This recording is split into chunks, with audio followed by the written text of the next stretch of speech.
Heyo, top of the morning, good afternoon, and west of the moon. Hope y'all are doing alright. It's time for a Get Artsy episode. That means it's update time, but with a twist. Y'all, I never expected this to happen, but it's here. I surpassed 100 subscribers. First, it was 50, which was amazing. The first big milestone. But here is the big 100. Here it is. It's happening. Holy cow. I just want to scream I love you to the entire world. Don't be weird, Jordan. I honestly can't express how thankful I am to all of you. I couldn't have been anywhere where I am right now if it wasn't for you guys. I get comments left and right telling me how I'm underrated and I deserve more views and more subscribers, making me feel like I'm worth being on this platform. Y'all welcomed me here and were so eager to see what I packed. You guys are just so nice and so kind. I couldn't have asked for better friends. Dran Hanamata, Nerd Lair, Strads, Geeky Nate, Tess, Night and TV, Blazing Camel, and that's just scratching the surface. Y'all gave me this chance to freely express my true self. My taste in video games, my art, the memes, the opinions, the cuties. And with this chance, I get to make y'all laugh and be happy, and if possible, cheer you up. Me making content to make y'all happy.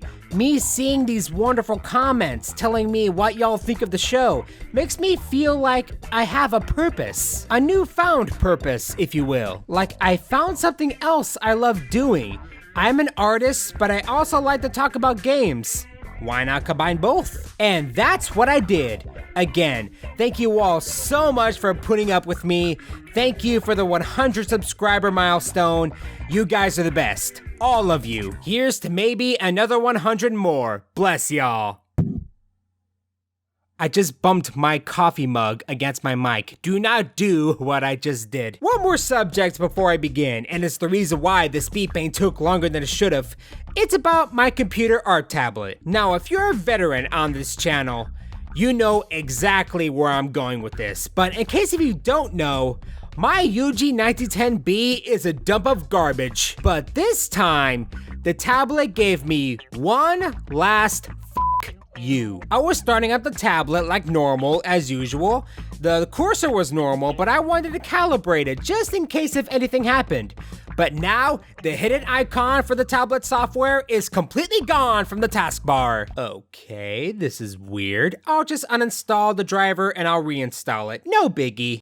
The uninstallation file also disappeared without a trace. Every time I come across an issue, I always think to myself, okay, if this happened again, now I know how to solve it, no problem. But with this tablet, it's always one problem after another, I came across nothing but issues with my UG. I got 4 cheap pens in total that died out, the customer service is unhelpful, and I swear the tablet has a mind of its own. It decides when it wants to work, and most of the time, I just want to scream at hell, just take me now. So, I went back to my Wacom Intuos pad, which is not a display tablet, may I add, it's a pad, which is also why the speed paint took longer than it should have. Now, the tablet is not bad by any means. Wacom is the best brand out there, but I haven't used the pad in like forever, since middle school, and I was not going to use my UG tablet ever again, so I had to get used to it whether I like it or not. There was no going back. I mean, getting back into it wasn't all that bad. I actually felt a little nostalgic inside. I felt a little warm and fuzzy with all the memories with it coming back. I used to make stuff like this with it, and this, and this.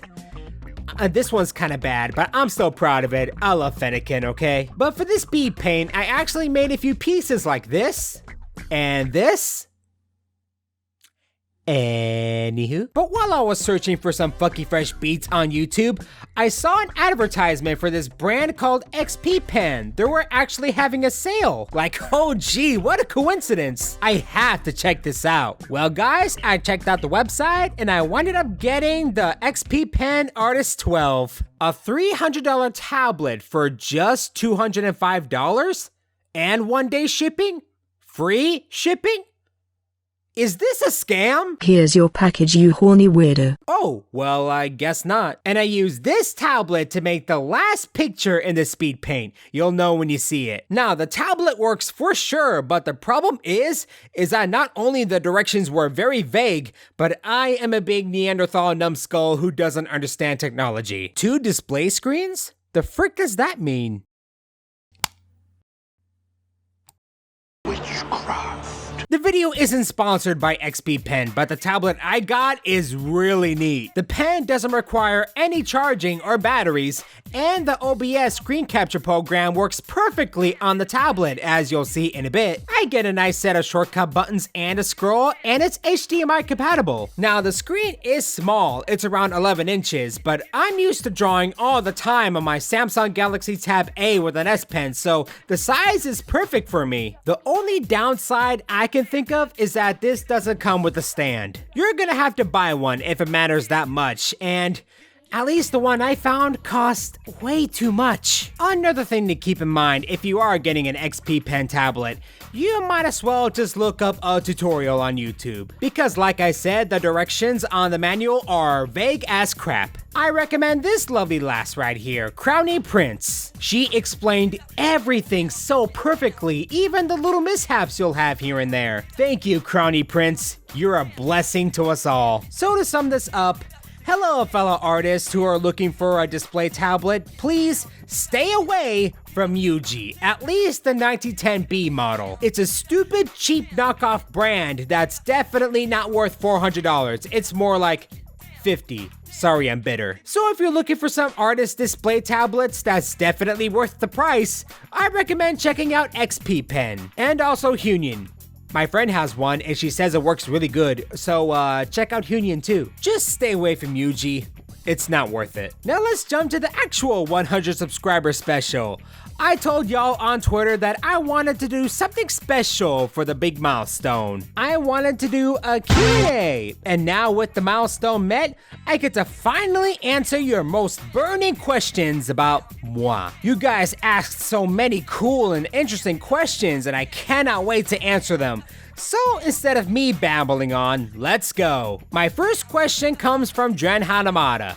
Who has inspired you most since you started your channel on YouTube? Now, I've had many inspirations like Ketakuris and Radical Soda, but the one channel that inspired me to make this channel, I don't know if y'all have heard of her. Her name is Super Butter Buns. I stumbled across her when I was checking out the Kingdom Hearts back cover video she did, and ever since then, I've watched almost all of her videos, and I swear she and I have the same taste in games and sense of humor. I also love Kingdom Hearts, I also love Dark Souls, I also love Ratchet & Clank, and she's actually the one who got me into Persona. Hecky, she even knows what Dante's Inferno is. I thought I was the only one. She even knows what Bionicles are. Do you know how many of those I've collected? Side note, I also watched all the movies and read all the books.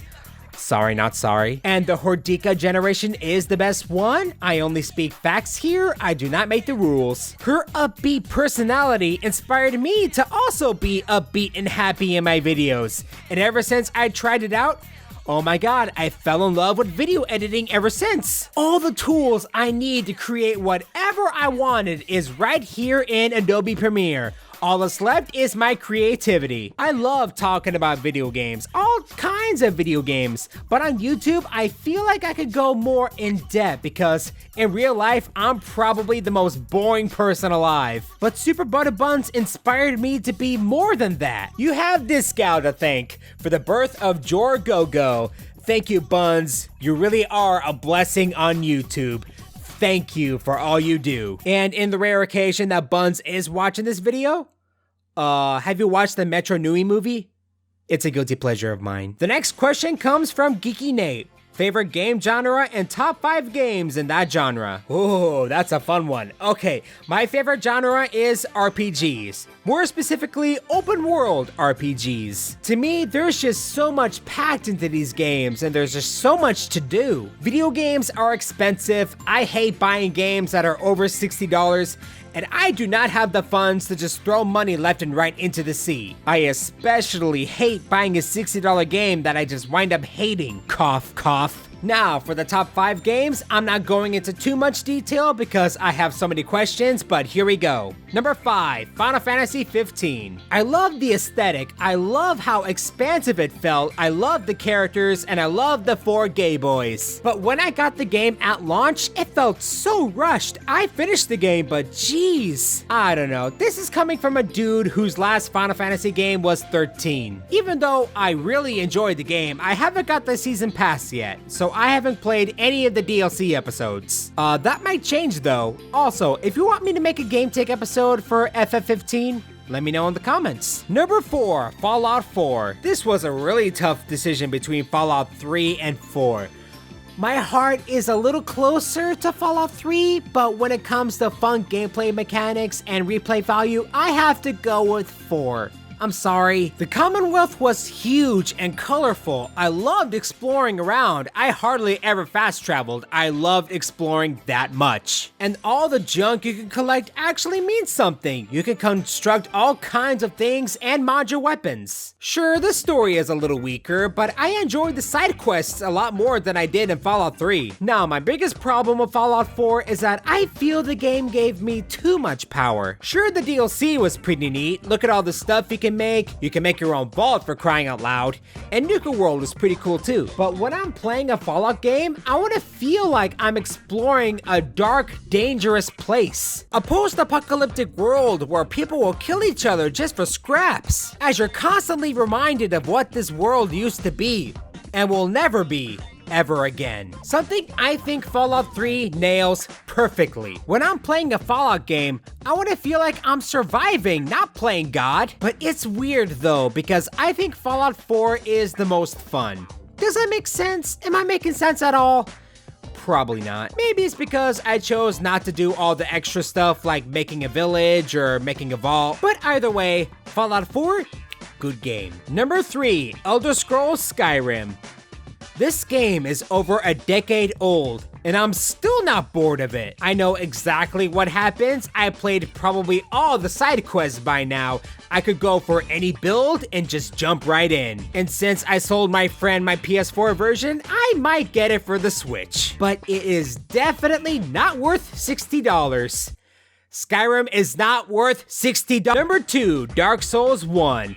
This game has made me realize how much I love getting beaten in the teeth and coming back for more. You see, the game isn't cheap, it's just hard. Every mistake you make, it's all on you. I found out all these secret mechanics, I know about the bosses, it just felt like I knew how to cheat this game, but yet I can't. I mean, it's there, but it's not gonna let you do it so easily. The victories felt so good and rewarding, but the losses will feel like, Okay, one more. And number 1, The Legend of Zelda Breath of the Wild. You see, the games I already mentioned are pretty much numbers based. You just level up your numbers and you can wail on enemies harder.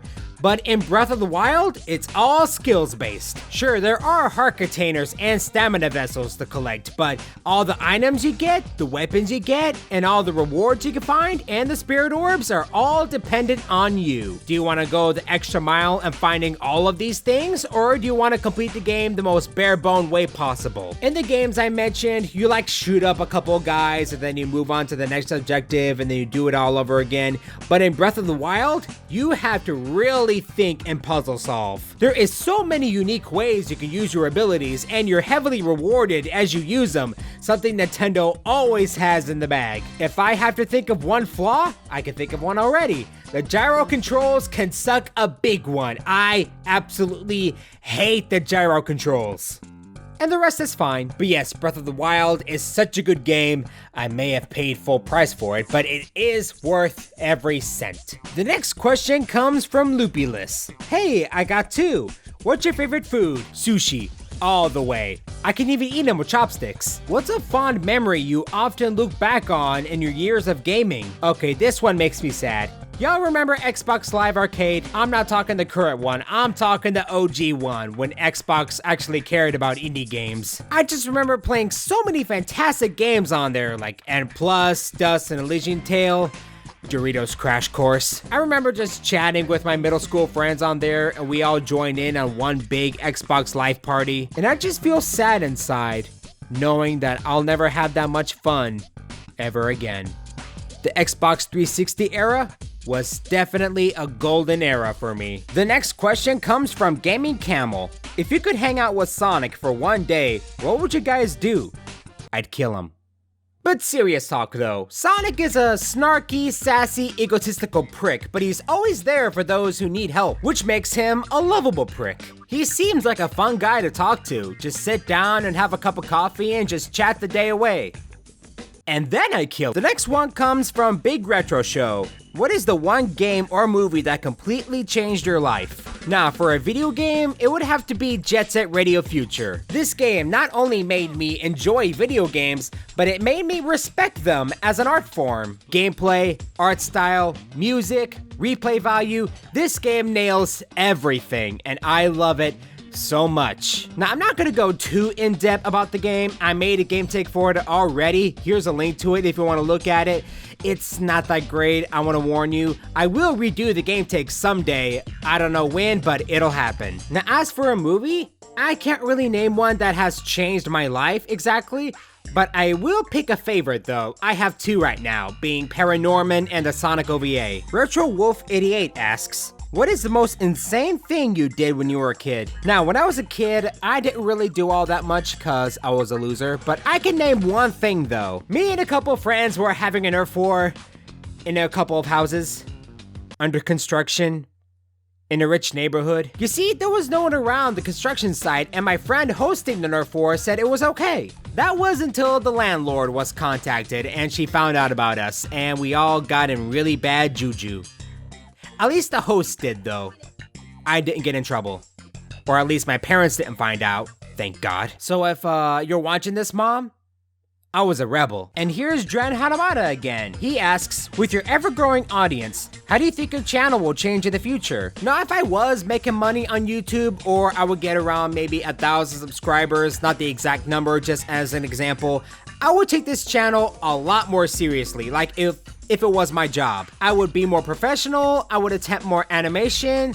Earning money on YouTube would be nice, but I don't know. I'm not counting on it anytime soon. Maybe I'll see when the time comes. You gotta appreciate every step you take, you know? Be humble with what you got. Shadow Zero Soul asks, if you could create your own brand for anything, what would your brand be called and what does it make? Okay, I thought about this for a while, but this is silly, but here we go. I would make coffee. Funky coffee. It would either come in purple, blue, or pink. And the roast actually changes depending on what music it's around. Like for example, heavy metal, it would be a dark roast, but if it's a pop, it would be light roast. Look, caffeine is the only thing that's keeping me alive. Lauren Draw 01 asks, what video on your channel are you most proud of? That's easy, my game take on The Wolf Among Us. Here's a link right here if you want to take a peek. It's one of my favorite video games of all time. It's my favorite Telltale game. So I wanted to make sure I went in depth on how much I love this game and everything I love about it. The setting, the characters, the atmosphere, the story. I went really in depth on the themes and the story of the game. I even surprised myself on how well it turned out. And now that Telltale is semi-shut down and Season 2 will no longer be a thing, it makes Season 1 a lot more special to me, and it makes me want to read the comics. So enough of me babbling. If you want to know more or what I'm talking about exactly, here's the link right here. Go watch it, please. Nerdzior asks, are you in Fortnite 7? I never played Fortnite. I don't know, I was just never interested into it. Even if I was, my internet wouldn't let me. I swear, it's the equivalent of a stick as a satellite. So, to answer your question, no. And that about does it for the Q&A. Thank you all so much for the awesome questions. I'll be looking forward to do another Q&A in the future, and thank you all so much for the 100 subscribers. I can't stress that enough, but thank you all so very much. And as for the picture in the speed paint, it should be done right about now. Here it is. As usual, if you want a high resolution version of this picture, you can head down in the description down below. There will be a link to that Twitter post. I don't know what else else to add here, but I might as well tell you what's gonna be in the next couple of videos. So, in the next video, I'll be doing a game take on Dust and Elysian Tale, one of my favorite indie games of all time. Keyword, favorite. So you know this is gonna be a good one. And after that video, I do intend on doing the Ratchet & Clank trilogy, the OG trilogy on the PlayStation 2. But when The Legend of Zelda Link's Awakening rolls around that time, I'll be doing that first. But before I do any of those two, I do plan on doing a game take on Blinks 2, Masters of Time and Space. So I'll be doing a game take on Blinks 2 right after Dust. That's if the disc works. I mean, come on, I did a game take on the original Blinks with the Nerd Layer, so why not? So to recap, first it'll be Dust and Elysian Tale, then it will be Blinks 2 if the disc works, then I'll be doing a game take for each of the 3 Ratchet & Clank games for the PlayStation 2. But when late September rolls around, when Link's Awakening comes out, expect a game take on that first and foremost. Oh well, I got nothing else to add here, but I do want to give one last thank you all. Thank you so much for the 100 subscribers. Thank you for sticking around. Thank you for putting up with me. I can't thank y'all enough. Make sure you drink plenty of water, make sure you take a break here and there, and please guys, be cool, be wild, and be groovy. You all know that you'll be seeing me again, and I only get funkier every time. See y'all later. I'll be back.